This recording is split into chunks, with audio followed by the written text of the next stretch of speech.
Good evening and welcome to Justeventonline News at 9. I'm Anifat Ismail. The news headlines. President seek Oluyede's confirmation as substantive COAS. Shettima seeks China's support to tackle insecurity. Federal government eyes $200 billion hydrogen economy. 25 states to benefit from $500 million World Bank loan. Jonathan urged Nigerians to shun ethnic divisions for national progress. Retirees said to occupy finance ministry over unpaid pensions. CDS says 200,000 terrorists surrendered over supply blockage. Makinde canvasses investment in science education. And on sport, Oshoala invaluable to Falcons, Madugu says.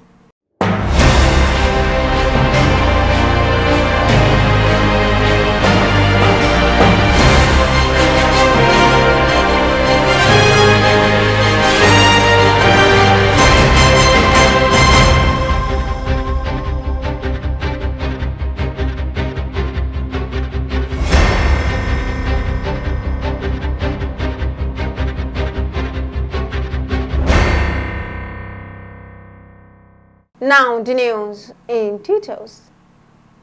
President Bola Tinubu has formally requested the Senate to confirm the appointment of Lieutenant General Oluyede as the substantive chief of Army Staff.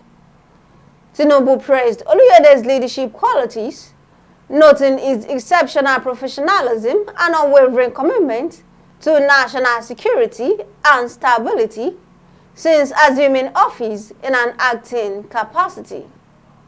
The president expressed confidence in Oluyede's ability to drive the progress of the Nigerian armed forces and urged Senate to expedite the confirmation process.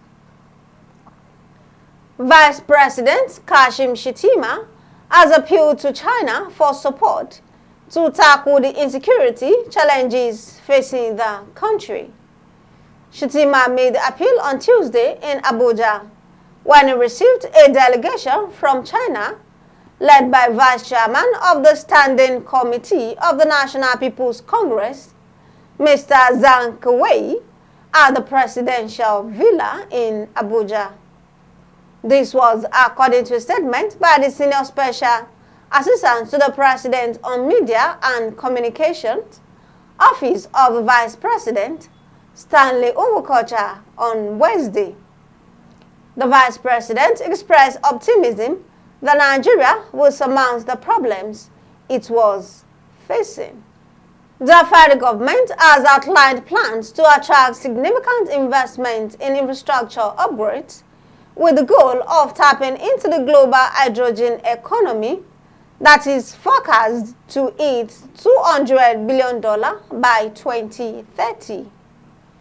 The Permanent Secretary, Ministry of Petroleum Resources, Ambassador Nicholas Ella, said integrating hydrogen into the nation's energy ecosystem can significantly contribute to achieving a target of reducing carbon emissions by 20% in year 2030.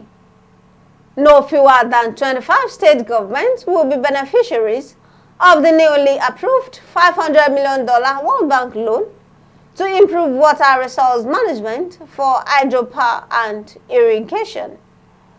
The states include Benue, Katsina, Akwa Ibom, Niger, Gombe, Sokoto, Enugu, Bauchi, Cross River, Nasarawa, Abia, Kwara, and others. The statement noted that the initiative aimed to enhance dam safety, improve water resource management, and boost hydropower and irrigation systems nationwide. Former President Goodluck Jonathan has called on Nigerians to move beyond ethnic sentiment, emphasizing that such divisions hinder the country's growth and development. Jonathan, alongside Delta State Governor Sheriff Oborevwori, represented by his deputy and former Anambra State Governor Peter Obi, was among the dignitaries at the 20th anniversary celebration of the Wellam Group in Eferum, Delta State.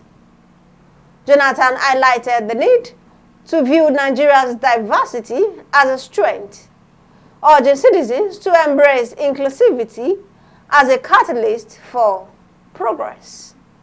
Federal pensioners under the Contributory Pension Scheme have written to the Coordinating Minister of Finance and National Economy, Wale Edun, on the need for the government to release the accrued gratuities owed pensioners from March 2023 to November 2024. They called on the government to declare a state of emergency in the CPS sector and take immediate steps to clear all government liabilities before December 16, 2024. The Chief of Defense Staff, General Christopher Musa, has said going after terrorist informants and logistics supply has resulted in almost 200,000 insurgents surrendering to the military.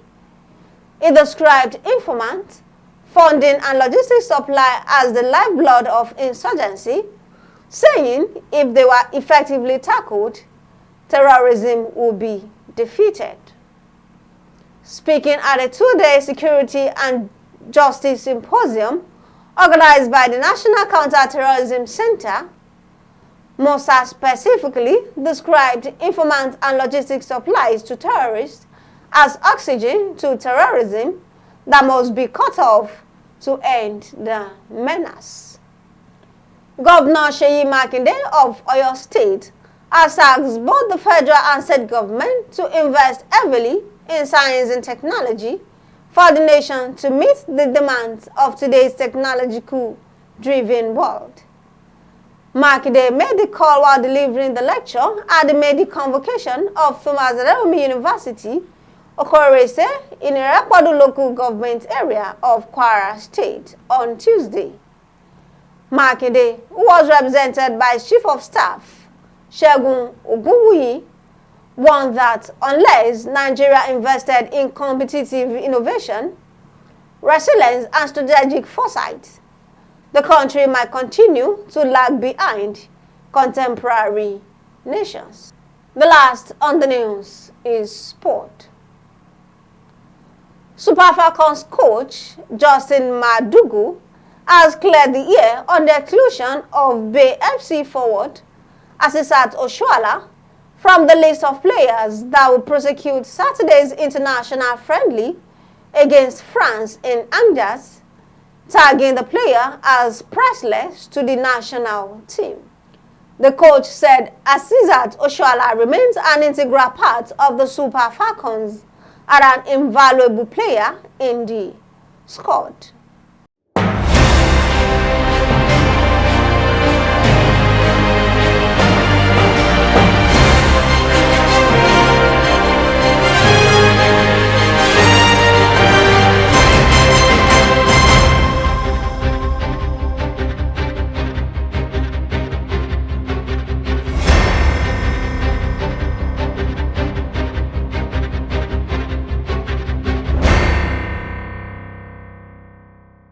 And that will be all on Justeventonline News at 9.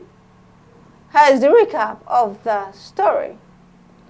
President seeks Oluyede's confirmation as substantive COAS. Shettima seeks China support to tackle insecurity. Federal government eyes $200 billion hydrogen economy. 25 states to benefit from $500 million World Bank loan. Jonathan urged Nigerians to shun ethnic divisions for national progress. Retirees set to occupy finance ministry over unpaid pensions.